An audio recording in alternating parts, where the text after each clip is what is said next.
All righty. Okay, this is where we wound up last time, and I think we can finish all this off today.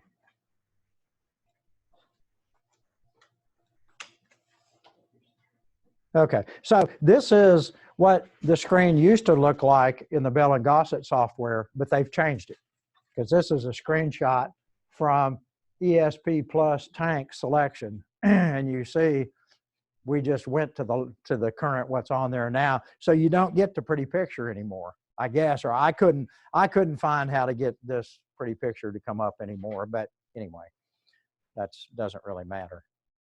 Let's see, what can we do to fix a system with an undersized expansion tank? Well, bladder diaphragm tanks, we have to check the pre-charge pressure, and we can do that to make sure that, because if you needed a pre-charge pressure of 30 and you only put 12, which is what it comes from the plant in, and when you put it in the system and hooked it in and it got 30, then part of the volume of the tank was taken up by the fact that you didn't put enough pressure on it before you hooked it into the system.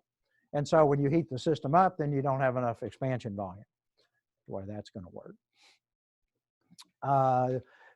Perhaps you could decrease your fill pressure. Maybe you've got more at the top of the system. You could measure, with the pumps off, you can measure the pressure at the top of the system. If it's more than 4 psi, then unless you have a high temperature system, then you'd be okay to reduce it. You could reduce it to 4.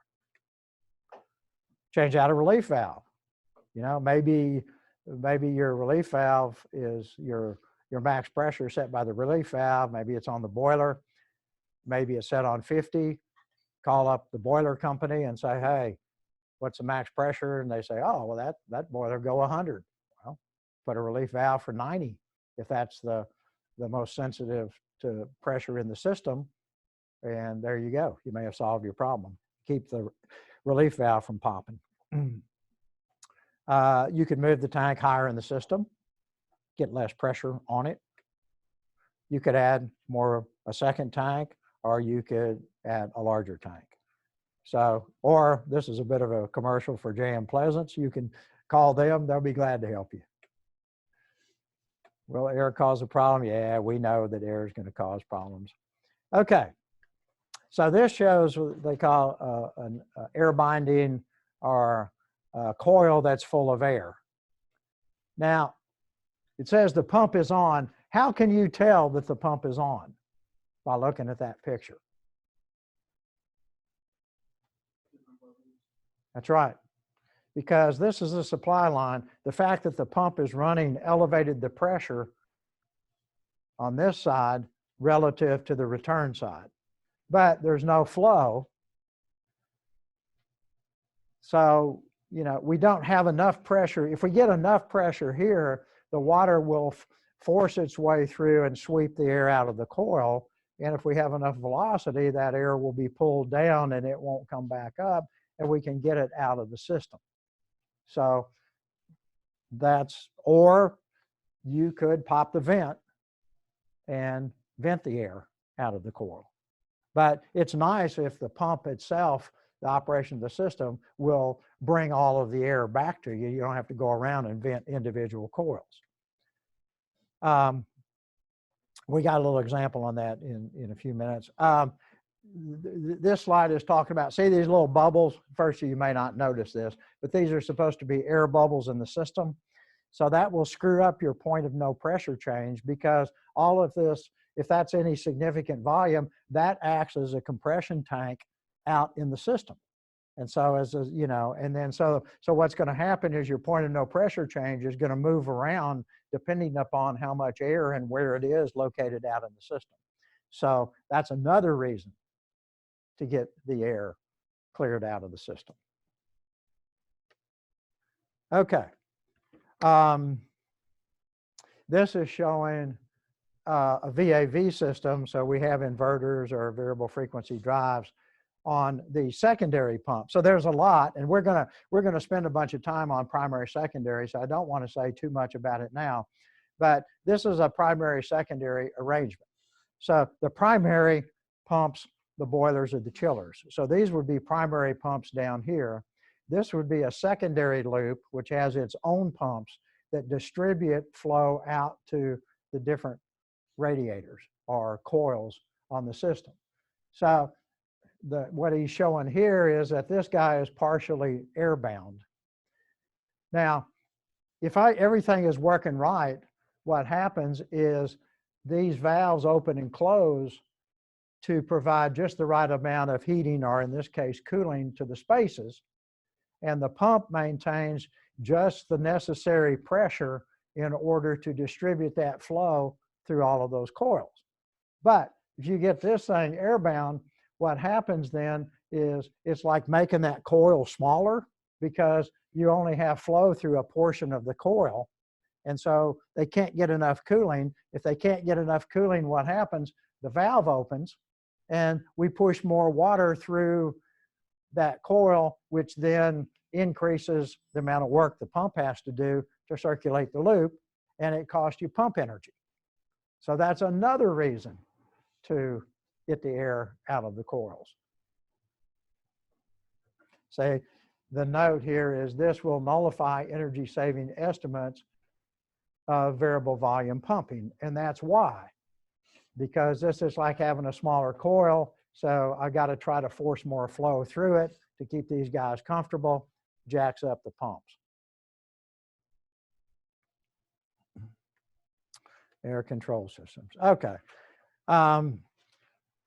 So, you know, this is just kind of our typical.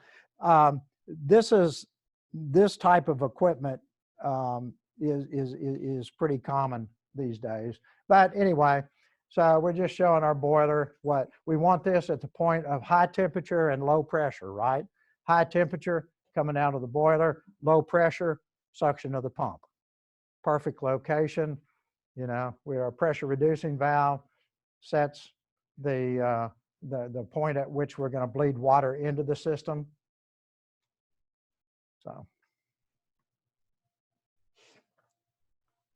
So this would be what they call an air control system.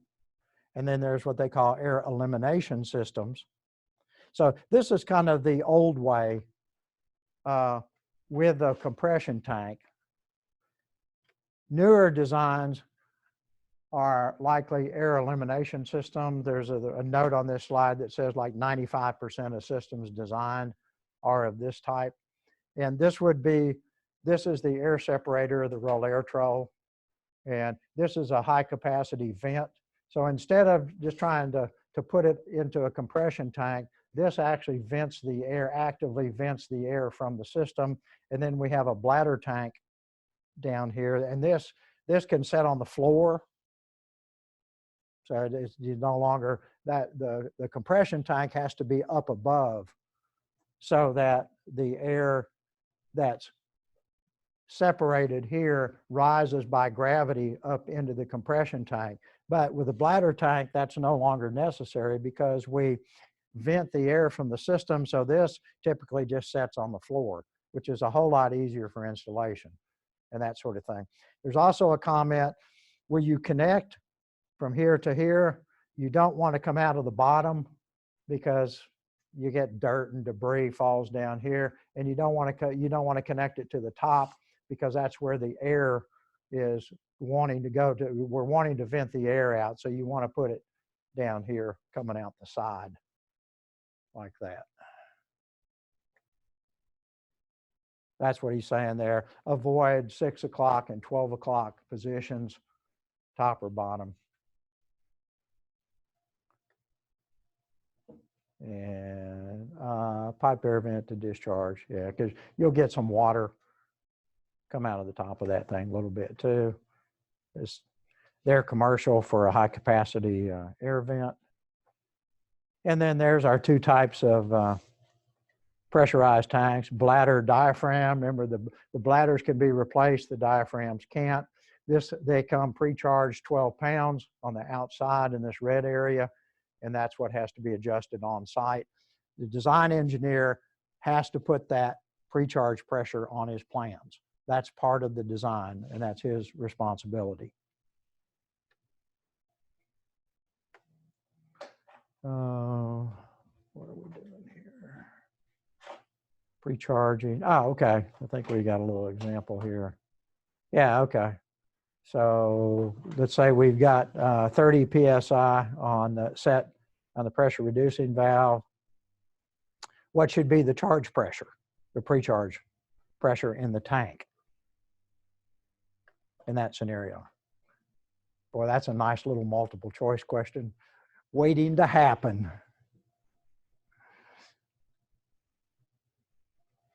What kind of pressure we want up here? 4, right? At the top of the system. So if we're going to have 30 maintained here, then I would say this is probably 34 for the pre-charge. I hope I'm right. 30 pre-charge, 30. I guess he's already taken the 4 into consideration. That blew that one. It happens. All right. What is symptom of an incorrectly pre-charged bladder tank? Well, if it doesn't have enough, it'll be partially full of water when you hook it into the system. If it's too much, you can't, there won't be water even close to it. So how can we verify pre-charge pressure? And this little fitting is real handy because it you can put a gauge in it and you can vent, you can isolate the tank. And so they recommend this tank purge valve to go at the top of the tank. It's designed for these types of tanks to make the operation easier. Okay, air in solution, we know all about this. We know all about that. We know all about that. Okay. So again, here's our primary secondary loop. So if this is a chill water system, where is the warmest water going to be? Well, it's going to be returning, because say we pump it in cold, it comes out hot. We got the color code on it. We bring it all back. So this is going to be our warmest water, right? And where's the low pressure portion of the system? It's at the suction. That's really, we'll talk about this in a second, but this is, so here's the suction side. So this is warmest water relatively close to the suction of your primary pumps. So say that's where they're showing the point of air separation. So good stuff, good stuff. Okay, so let's think about flow and say this little green pipe. Anybody know what that little green pipe, it's green. We got blue over on the supply, we got red on the return, and we got green right there in the middle. Anybody have any idea what that green pipe's all about? That's the common pipe. It's common between the primary and the secondary. And we'll make a big deal about this later. So I thought this was, it's sometimes good to introduce things and then we'll hit the in-depth stuff later. But think about it. We can have a flow loop on the primary, goes around and around in a circle if we want to, okay? We can have a flow loop on the secondary that goes around and around in a circle. This could be turned off and I could circulate the secondary, or I can turn this one off and I can circulate the primary. Now, I may not do much in the way of cooling, but I can do it, okay? So now let's think about flow rates. Let's just say for a second, this, as I say, I'm just running one of these things. The other one's just off, valved off. And say this guy's pumping 1,000 GPM. 1,000 GPM. Well, let's say for a second that this guy's pumping 1,000 GPM, okay? So then how much flow is in the common pipe? Nothing. 1,000 GPM, 1,000 GPM, 1,000 GPM, 1,000 GPM, 1,000 GPM. I split it, goes through my coils, comes back together, 1,000 GPM. Nothing. Don't need it, okay? What if this is 1,000 and this is 1,200? Is it, could I do that? Yeah, I could easily do that. I'm not saying it's a good idea on this kind of a system, but I could do it. So what would happen? Let's say my chill water is 42. So I got 42-degree water coming out of here. This is 1,000 GPM. It's coming down here. Well, this guy's pumping 1,200 GPM. So all of that 1,000 is going to get pulled up this way. But guess what? I got to take 200 out of the return and pull it this way through the common pipe, and it mixes right there.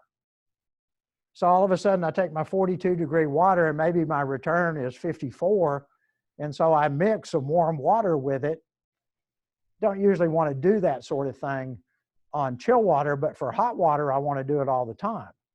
So this part of the discussion will apply more to hot water system than chill water system, but you could do it.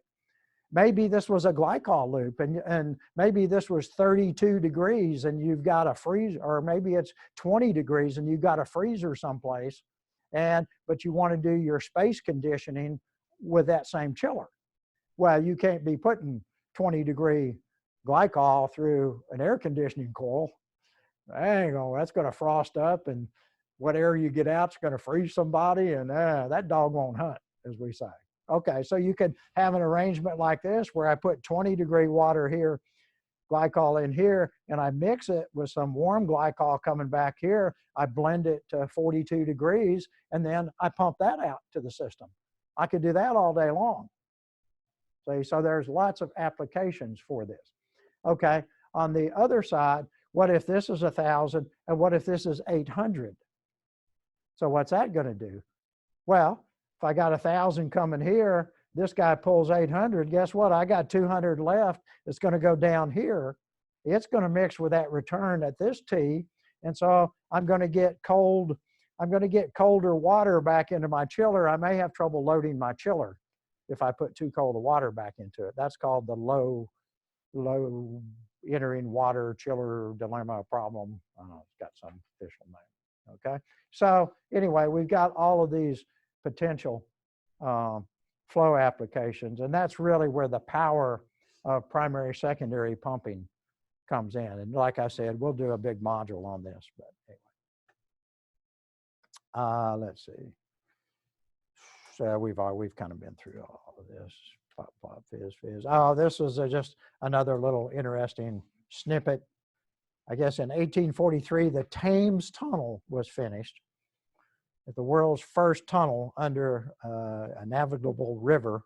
Upon completion, it was called the eighth wonder of the world. And they had a dinner down there to celebrate. And there's a little note that goes with this slide. So they drank a bunch of champagne and all of the bubbles and the fizz and all that. And when they came up to the surface, the change in pressure made everybody sick. That stuff started, that bubbles, maybe they had the bends or something, but anyway, so all these whoop-de-doos down there were throwing up when they got to the surface because of the change in pressure.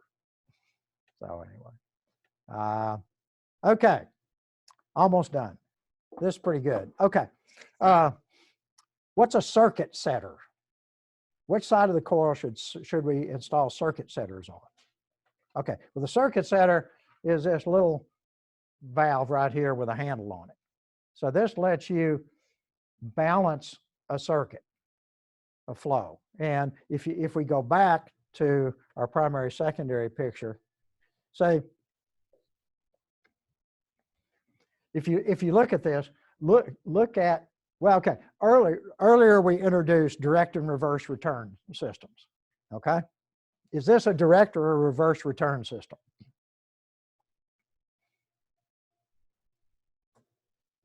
This is a direct return. And the characteristic of a direct return is that if I come out, say, from this point, wherever I want to start counting over here, say the pump, I have a short pipe here. I have my piping to my coil, and then I have a short return. Compare that to the guy down on the end. Come out of here, I've got a long supply line. I've got my piping through my coil, and I've got a long return line. Now, as far as balancing these flows, if all of these 3 coil or 4 coils are identical, and I just, let's say I open all of the valves, and I turn the pump on, how much flow is this guy going to get?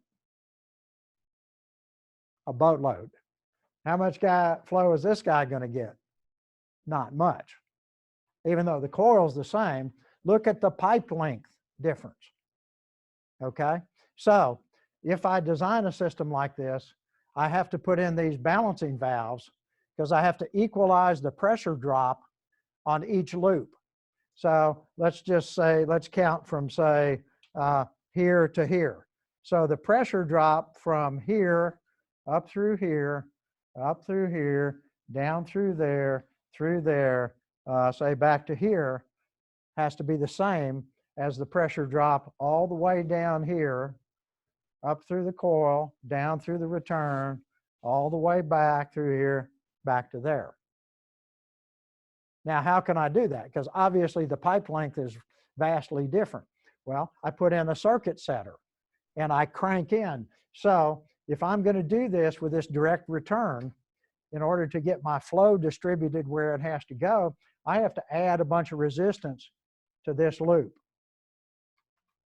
to distribute the flow. So I had a whole bunch here, a little bit less here, a little bit less here, and none here, because this is my longest path to get my flow out there. Okay, so that's the purpose of a circuit setter. But now the question is, where should I put it? Should I put it over here on the discharge side, or should I put it over here on the inlet side to the coil, and why?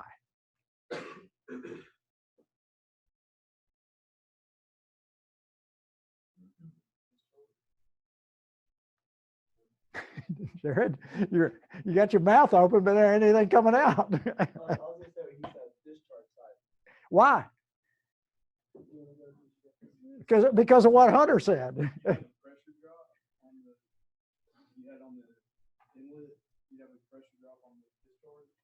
Yeah, it's the same pressure drop. Do I want to put it on the inlet, or do I want to put it on the outlet? Or does it matter? It must matter, or they wouldn't have made a slide about it. Why? Because you flipped a coin and that's the side that came up. I think it would disrupt the flow for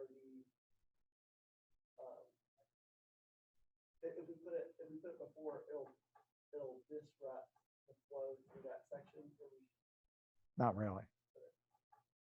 No, it's not turbulence. What's this whole module about? What are we talking about? Oh shit! Pardon my expression. That's slightly discouraging when you stand up here. Air control. What happens when you drop pressure on water that has nitrogen in it? You get air bubbles. Where do we not want air bubbles? In the coil. So after I go through, what happens as I go through this? What happens to the pressure from here to here? It drops. Well, so at this low pressure, I may liberate some air bubbles. But if I'm on this side and I'm moving down with a velocity of how many feet per second? 2 feet per second or more, it's going to pull those air bubbles down into the return and take them back to the air separator. Now, if I put it over here and my velocity is 0.5 foot per second, I'm still screwed because they're going to rise against the flow. Whether they can go through the control valve or not, I don't know. Hopefully not. Hopefully, if that control valve's wide open, they probably can. If it's net down, then you have a higher velocity region, and they probably can't. But then they could migrate back upstream anyway. But over here, we have that, we drop pressure significantly across this, and if I generate bubbles, they're going to go in here, and they're going to lodge in the top of that coil. So for air control reasons, I want my circuit setters for balancing my little individual loops on the discharge side downstream of the control valve. And that's where they're showing. Okay. Helps keep air out of coils. Air removal, we've already talked about that. That's just a little calculator. They've got a system sizer thing. I've got one, I'll bring one around. It's a little circular slide rule kind of thing where it helps you size pipe and velocities and all that stuff. So, okay. So let's look at this. Pumps off because the water level here and the water level here are the same. We got an air-bound coil. We got 1.5 feet. So just the pumps off, so the water level comes up 1.5 feet. We got 3 feet from here to here. We're showing this balanced on either side, okay? Then we turn the pump on. This thing jumps up, this thing goes down. Distance in between is 1 foot, okay? But we're still airbound because we don't have enough pressure to force the air out of the coil. Pump's running, head difference of 1 foot across the terminal rises the water displacement, but there's no flow. Okay, so what can we do? Well, we can put the circuit setter over here. We can start closing this, which is going to drive up the pressure behind the coil. When we get that pressure high enough, they're saying here, what, 5 feet at design flow, circuit pressure drop now equals 5 foot. I've only got 3 foot here. That's plenty to sweep the air out of the coil. This thing will purge air automatically. So what we've done is we've cranked this thing down and we've decreased the flow rate in order to drive up the pressure in order to sweep the air out of the coil. So now the only trick is to make sure that this flow is still sufficient to do the heating or cooling that we need with the coil. So, you know, there could be a hitch in the get along there. Let's see. Well, you got, of course, it's better than this because you got nothing here, right? So it's a step in the right direction. But you got to make sure that and see, this looks at, you know, the actual geometry of the installation from my supply line. How far up is this going to be? And if I can't do this with this, then I'm going to have to put some sort of an air vent on here so that I can manually vent this thing. If I can't get it designed so that the pump will sweep the air out of the system. Okay. This is separators. This is just the, you know, reduces the velocity and makes it go down and turn and go back up. We've already been through this. The roll air troll, they're better. This shows that the capacity, say if you pick a diameter of air separator, say if you picked well, let's pick one up here where I don't get, say 18-inch. This one would have a capacity of 396 GPM, where this one is almost 700. So the roll air troll does a better job, smaller footprint. Probably what you want to go with. Boiler's best friend. This is a Lochinvar makes a buffer tank. Goes before a boiler. Basically, it just stored. It's got tangential connections on it, so and it's got an air vent on top. So this would vent some air from the system. So they, of course, they sell them, so they like them. It's not an expansion tank because there's no air cushion. It's just a tank full of water that the water spins around, but it helps take it out. This is a building for, we know this, we've been over that. Okay. Well, now, okay, this is what I was remembering previously. Okay, so if you have this situation, and we've done this before. So let's say I've got 30 feet of static. I got 4 PSI on the top. They're saying, what should I set the the pressure relief valve setting to. And of course, you know, you divide the 30 by 2.31, that's 13. You add the 4 to it and you get 17. That's what I was trying to get at before. So, but that's just a review. We've done that before. And, you know, he's saying be sure and put that on your drawings. And if you got high temperature water, that 4 psig may not be enough at the top. That's it. There's some pictures. We've had that before. Okay. We are done with air control. Yoo-hoo! And we have 15 minutes left to start with control valve sizing. A whole lot more fun. Okay. Come on, honey.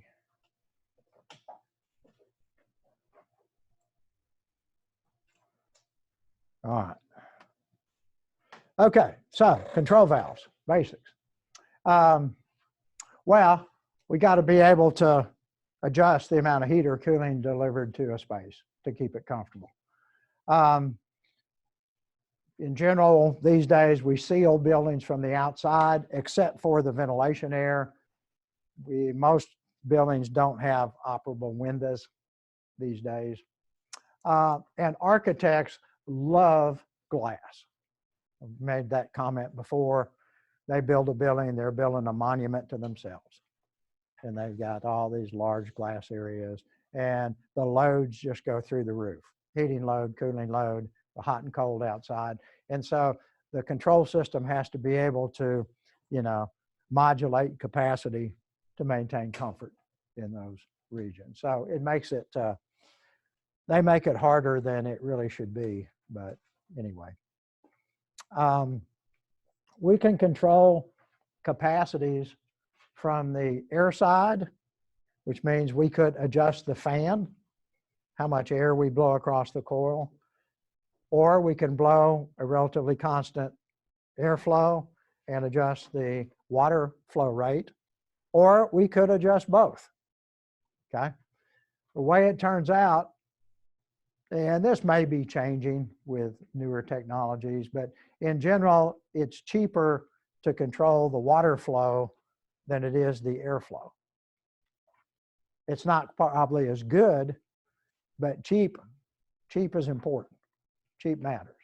So most of these comments are going to be towards adjusting the water flow rates. Okay. When a design engineer designs any structure, he has what he considers his design condition, and that's used to size equipment, okay?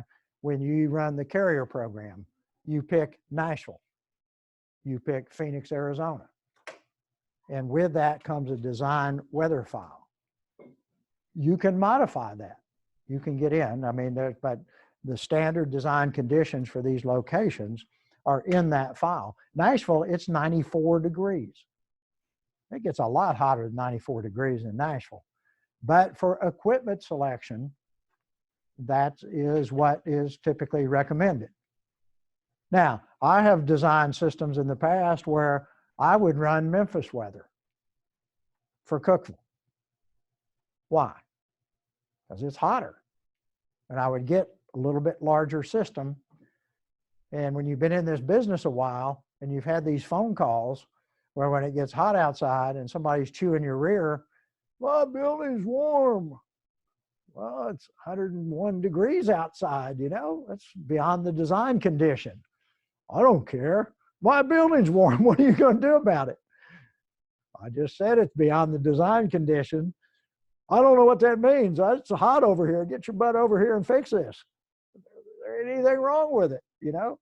You were too, the answer is you didn't want to pay the money to buy the one that was sized for 101 degrees. But anyway, so design condition is really important, even though you may rarely, if ever, operate at the design condition, maybe a few hours per year, but the vast majority of the time, it's going to be not that hot, not that cold, whatever outside. So, but design condition, you know, geographic location, what kind of wind velocity, what type of construction, occupancy, lighting, all of the ventilation requirements. All of that stuff goes into that carrier program run where you size the equipment. Now that's different than the annual energy simulations, but this is for the equipment sizing. Okay. But that's the basis of the entire design, even though it may not hardly ever happen. And so that's what this is saying, like, you know, total system operating time at less than design conditions almost all of the time. So you have this little bitty peak over here where you really need pretty much full capacity. The rest of the time you have to throttle back. And so that's the job of the control system, is to be able to adjust based on the actual conditions outside and what you're trying to maintain in the building. There's just discussion here about establishing control objectives, and you want as simple a system as possible and as inexpensive that can meet those control objectives. So I won't read all that to you. Okay, so for calculating GPM,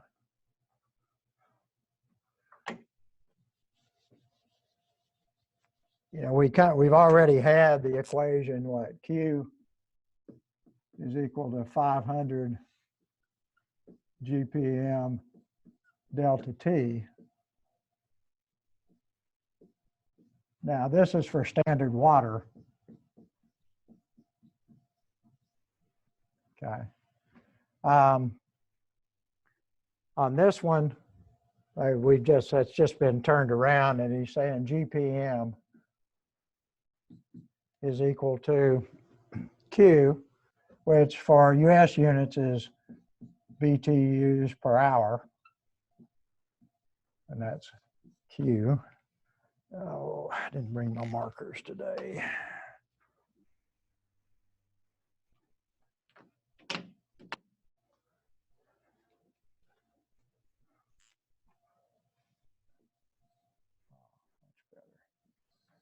Divided by, and this row turned into this R in this version of PowerPoint, so it didn't translate it correctly. But anyway, this is density, and this density is pounds mass per gallon, which is, if you look up a density, you're going to get what, pound per cubic foot or something. So you got to be a little careful of that. So that's for standard water, that's 8.34 pounds mass per gallon. And then H is specific heat, which is 1.0 BTUs per pound mass per degree Fahrenheit. And then your delta T, whatever that is, say whatever, 10 degrees F. And then we've got 60 minutes per hour. Okay. So I just want to make sure that you see all of the units work out.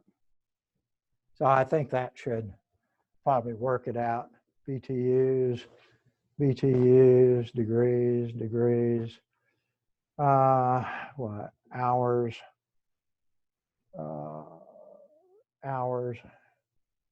and so pounds mass. So that should give gallons per minute, something like that, if I've done it right. Anyway, okay.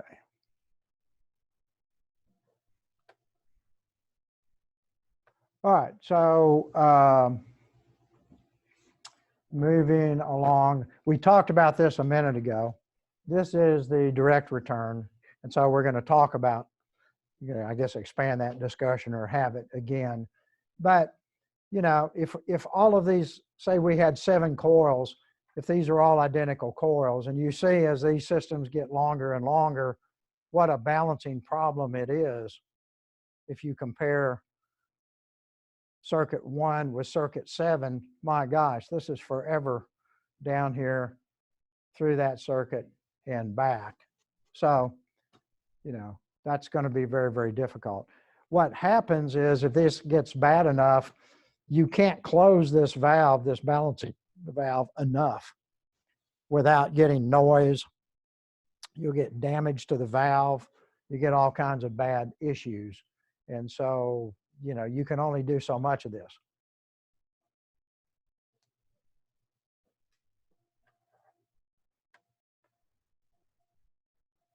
We'll come back to that in a second.